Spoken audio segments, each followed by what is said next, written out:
Let's see. Next question. What was the biggest challenge that you faced during the initial phases of the startup? Well, so the challenges. The first one was that my original partner and I had not really thought through our partnership. And if I could offer one bit of advice to budding entrepreneurs is that you must spend some money on an attorney. I call attorneys are like dentists. You can either spend a little bit on some preventive care, or you can spend a lot later on a root canal. Unfortunately, my first partner and I had to go through a root canal because it was really bad. What happened was that as soon as we started, he kind of realized he didn't really want to do this with his life. Right about the time that I had invested pretty much everything I had in it, and he quit my job. And so, simultaneously, I found out that this really was what I wanted to do with my life. So ironically, the guy with the sort of the seed of the original idea was the guy who didn't really want to do it. And the guy who was like, I was the guy who jumped in. So what we needed in our partnership agreement was, what do we do when one of us wants to get out? And specifically control the company. And we had a whole control battle for a while. That was because when I basically was the one that realized that we had created this great idea, but our technology was wrong. We were doing it with desktop software, synchronizing to websites, and that was a marketing success and a technological nightmare. And what we needed to do was put the entire database in the cloud. Didn't even have the word cloud back then. We just said, this whole web-based system, we've got a database that's hosted, connected to this web interface. Let's just use that. And the idea sort of evolved. But because I'm not a software developer, and I think that's an advantage, I didn't have a personal investment in the status quo. My partner at the time, though, had personally sweated, had given birth to this desktop software, and he had spent years making it perfect. And I was basically throwing it out the window. Okay, no, that's cool. And there's so many startups that fail, on a day-to-day basis, especially in this economy. Do you have maybe advice for people in the technology field such as yourself on how they can differentiate themselves or take the proper steps before coming out, when going into the market? Well, I would say that you've got to take a hard look at the competition. And competition can have a number of different dimensions to it. Probably one of the most influential books that Bob and I read is The Blue Ocean Strategy. And the Blue Ocean Strategy basically says you have to be able to define a new market that kind of transcends competition. It provides a new value proposition. If there had been a MINDBODY around when we started MINDBODY, we would never have started MINDBODY, right? If there had been somebody with our strength and momentum, we would have looked at that and said, this is not it. It's already somebody that has a great solution that has got enormous momentum behind them.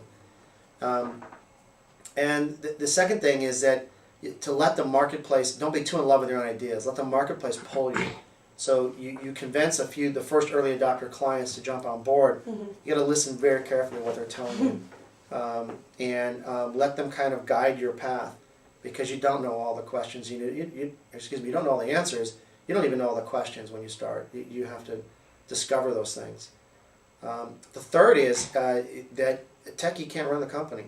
I mean, there's a rare, you can count on your hands the amount of techies that are successful entrepreneurs. It really are. I'm talking about people like Bill Gates and Steve Jobs. These people are really, really rare. And even those guys had their alter egos that you don't hear as much about that ensured that the Microsoft and Apple actually were a success. And there has to be this kind of at least one partner that has a completely non-technical approach to it, that is looking at it more analytically in terms of as a business model. And so like the classic scenario is somebody who's got the technical genius combined with somebody who has the business acumen. And they're two very distinctly different things. That's exactly for you to define. What 3 pieces of advice would you give to others who want to start up their own companies? Well, number one is I would have a partnership. I don't think there is a single human being that sees everything. And if you have 2 or 3 people that complement each other well, good partnerships are hard to assemble, but incredibly powerful when they finally do come together. They bring together different skill sets. Look at the Jamba Juice people, completely different people that came together and created that idea. The second is to spend a few $100 on an attorney to consult with, to actually draft your agreement early on. It's worth it. Even if the business idea never gets off the ground, you're going to learn a lot in that process. It's going to make you think about things.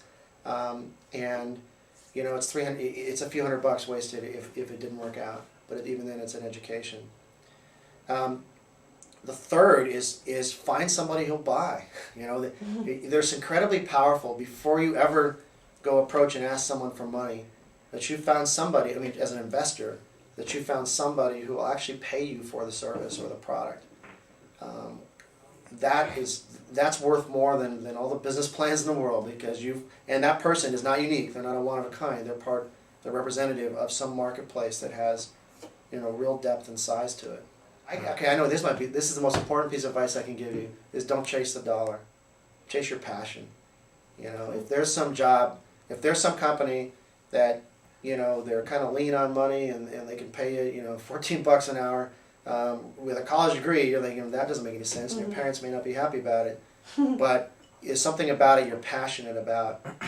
For one thing, your passion will create excellence, and your excellence will produce the money. You know, my net worth and my success in life has been created because I found that thing that I was passionate about that I could be really, really good at. And it took me the better part of 15 years out of college, you know, to find that. I don't know that that's true of everybody, but that was my story.